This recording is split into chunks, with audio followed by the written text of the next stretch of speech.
होता है अभी समझ जाएंगे। समझ में आया 50% का। अब हमारे ग्राम पंचायत में अनटाइड कौन कौन सा फंड ये जान लीजिए। राज्य वित्त का पूरा फंड जो होता है वो अनटाइड, पंचम वित्त है और वो पैसा आता कहां से?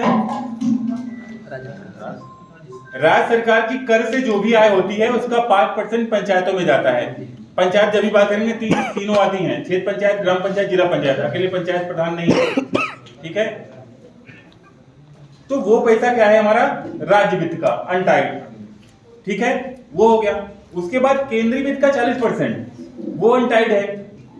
उसके बाद प्रत्येक ग्राम पंचायत को अपनी ओएसआर में कुछ न कुछ फंड दिखाना पड़ता है। ओएसआर का मतलब ओन सोर्स रेवेन्यू, गांव की स्वयं किया है। कितना दिखा सकते हैं ओएसआर में? कितना दिखा सकते हैं? हाँ जी, अगर आपकी पंचायत कोई ऐसा काम नहीं कर रही है जिससे ओएसआर पैदा करती है तो पंचायत सहायक को जितनी औकात होगी उतने ओएसआर दिखाएगा। औकात का मतलब अन्यथा नहीं लीजिएगा, मैं बता रहा हूं जितना आपको करने की हिम्मत है, जितना आप फॉर्म कर पाओगे। कैसे?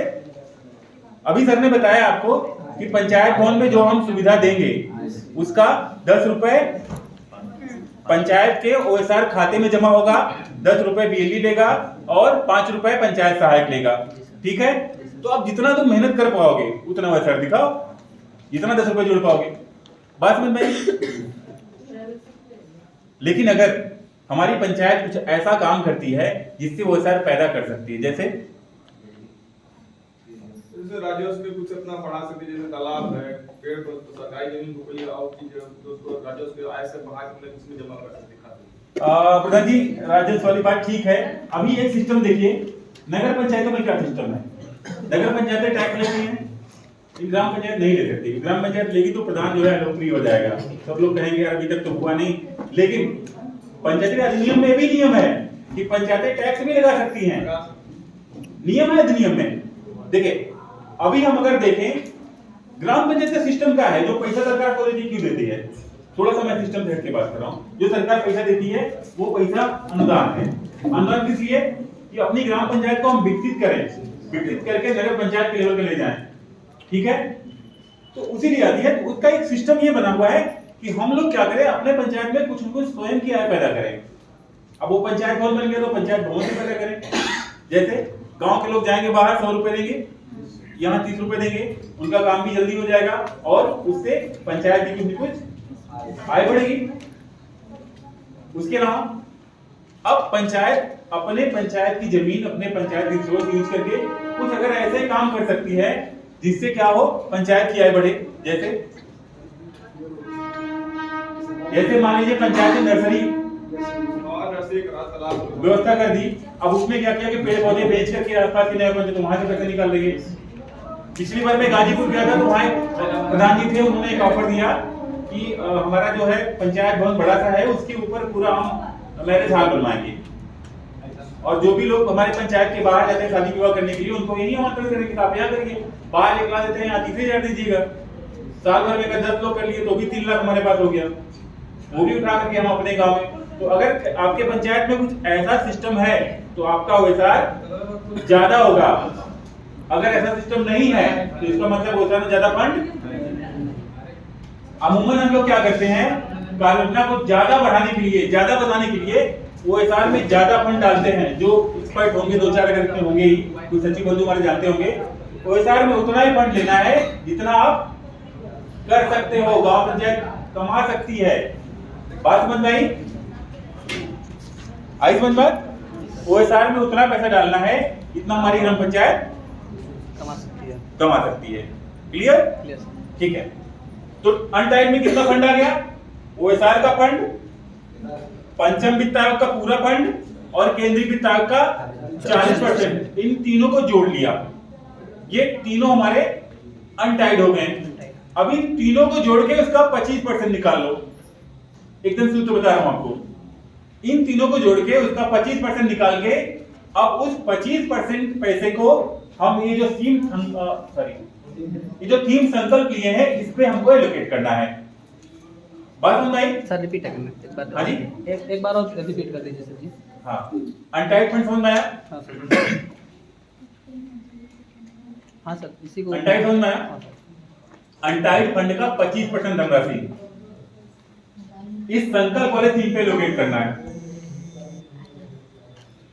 मतलब वो 25% पैसा इस पे खर्चा करना पड़ेगा पूरे अनटाइड का, टाइड का नहीं, अनटाइड का। ठीक है, उसके बाद आप स्वतंत्र हैं, जिसमें चाहे जो काम जैसे हमारी पंचायत बोलती है उसमें आप ऐड कर सकते हैं, लेकिन वो 25% और इसका 50% काम आपको ये पहले ले ही लेना है। उसके बाद जब जो ग्राम पंचायत का काम है, जो पुलिया बनानी है, जो सड़क बनानी है, जो नाली बनानी है, वो सब आप ले लीजिए, लेकिन सबसे पहले 50% और 25% मत भूलिए, क्योंकि अगर वो बोलेंगे तो करना फॉरवर्ड यहाँ वहां क्लिक करते रह जाओगे, सेव फॉरवर्ड बैलेंस यहाँ वहां, लेकिन वो आगे बढ़ेगी नहीं, बार बार मैसेज देगा और आप परेशान हो जाओगे। अगर इस माध्यम से करोगे तो एक लाइन में करना आपकी फॉरवर्ड हो जाएगी। ठीक है, ये क्लियर हुआ सर अनटाइड को फिर एक बार डेफिनेशन मतलब उसका बता दीजिए। हाँ बिल्कुल बिल्कुल। देखिए ग्राम पंचायत का अनटाइड फंड कौन सा है? केंद्रीय वित्त का एक फंड आता है। केंद्रीय वित्त की फंड की अनुशंसा होती है कुछ, मतलब प्रत्येक फंड जो है वो 5 साल के लिए केंद्रीय वित्त का है। अभी जो केंद्रीय वित्त का टाइड फंड है वो 60%, 40% अनटाइड। तो अनटाइड में ग्राम पंचायत का पूरा फंड कौन सा होगा? ओएसआर, राज्य वित्त और केंद्रीय वित्त का 40%। इसका टाइड फंड कितना होता है? 60% बता रहा हूं। तो अनटाइड में 3 अमाउंट, ओएसआर, राज्य वित्त और केंद्रीय वित्त का 40%। ठीक है, अब टाइड फंड जान लो होता क्या, खर्च कहाँ होता है, विकलांग भी जान लो। देखिए प्रत्येक 5 साल के लिए जो बनती है हमारी केंद्रीय वित्त आयोग, उसका मतलब यही होता है कि उसका कुछ एक फिक्स नियम होता है। जैसे पिछली बार बनी थी तो उसका था कायाकल्प पे काम होगा केंद्रीय वित्त का। इस बार जो बन गया है इसका काम ये हुआ कि भाई हमारे पास 60%, मतलब मान लो 10 लाख रुपए का 6 लाख रुपए का टाइड फंड आ रहा है, तो 6 लाख में से 3 लाख का क्या होगा? जल संरक्षण के लिए होगा और 3 लाख स्वच्छता वाले काम के लिए। तो ये पूरा जब तक ये हमारा वित्त आयोग 15वां चल रहा है, इसका 60% में आधा पैसा जाएगा पेयजल वाले काम के लिए और आधा पैसा कहां जाएगा? स्वच्छता वाले काम के लिए। जैसे अगर आपको सोकपीट बनाना है, नाली बनाना है, ठीक है, या फिर फिल्टर चैम्बर बनाना है, आरआरसी बनाना है, ये सब काम करना है, तो केंद्रीय वित्त का जो 60% है वही आपका काम करेगा। बात समझ आई? जब आप आईडी बनाएंगे तो आपके पास ये समझ में होना चाहिए कि हमारे केंद्रीय वित्त में कितना पैसा है, उसी के अकॉर्डिंग हम आईडी बनाएंगे तो सही ढंग से पूरे साल काम कर पाएंगे। अगर हम नहीं समझ के बनाएंगे तो फिर पेमेंट करने के लिए परेशानी होगी, हमारे पास पेमेंट करने के लिए आईडी नहीं होगी। आप में से कुछ लोग जानते होंगे कि मेकर लॉगिन किया, आईडी उठाया और वाउचर बन गया। नहीं बनता है, जब तक आपके पास वर्क आईडी जनरेट नहीं होगी तब तक नहीं बनता है। ठीक है, अभी सरकार का सिस्टम बदल गया है, पहले सिस्टम अलग था। अब ये है कि किसी आईडी पे आप 3 पार्ट में भुगतान करेंगे। कितने पार्ट में? 3 पार्ट। पहला ऑनसेट, साइट पे आप काम शुरू हो गया, दूसरा ड्यूरिंग और तीसरा कंप्लीट करके, 3 पार्ट में। ठीक है, आगे और बताऊंगा। तो उसके बाद आईडी को आपको कंप्लीट भी करना होगा। जब आप कंप्लीट कर लेंगे तो आपके मेकर से वो सारी आईडी खत्म हो जाएगी। आप मेकर लॉगिन करेंगे, जो लोग भुगतान करते होंगे मेकर पे जाएंगे, कोई आईडी नहीं रहेगी वहां पे। जब उस आईडी को कंप्लीट कर देंगे आप, तो इसका मतलब आईडी आपको क्रिएट करना होगा। क्रिएट करने के लिए ये सिस्टम से आपको गुजरना होगा। ठीक है, जैसे कोई पेमेंट करना सिखाता है किसी को, बहुत सारे लोग सीखेंगे, कुछ लोग यहाँ वहां देख के सीखेंगे, मुझे जहां तक है, क्योंकि हर बैच में कुछ न कुछ ऐसे लोग होते हैं जो सीखे रहते पहले से, वही सीखते हैं। मेकर लॉगिन कर लो फटाक से और कोई एक तो आईडी उठा लो और उसी को फटाक से वाउचर बना के मार दो, हो गया काम खत्म, पैसे आ गए जेब में। वो गलत है। गलत का मतलब वर्क आईडी क्यों बनती है? वर्क आईडी बनाने का मतलब है कि जीपीडीपी हमारे बीच में 2015 से एक सिस्टम, एक प्रक्रिया बना ली, ग्राम पंचायत की बन गई। जीपीडीपी के अकॉर्डिंग बैठक करो, वर्क आईडी बनाओ। और वर्क आईडी का मतलब कार्यवाही।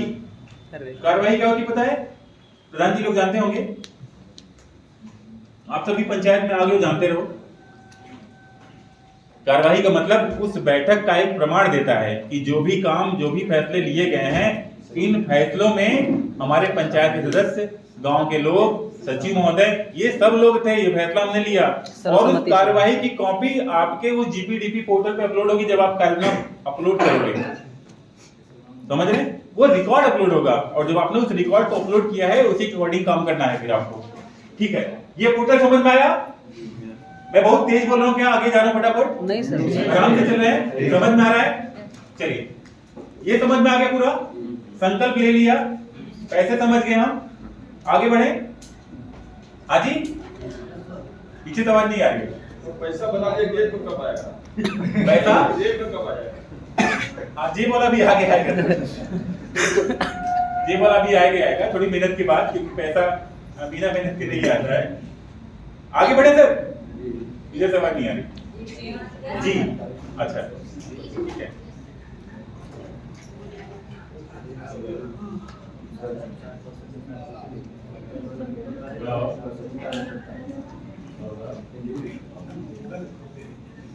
यार मोबाइल लोगे तब मैं लॉगिन के पासवर्ड एक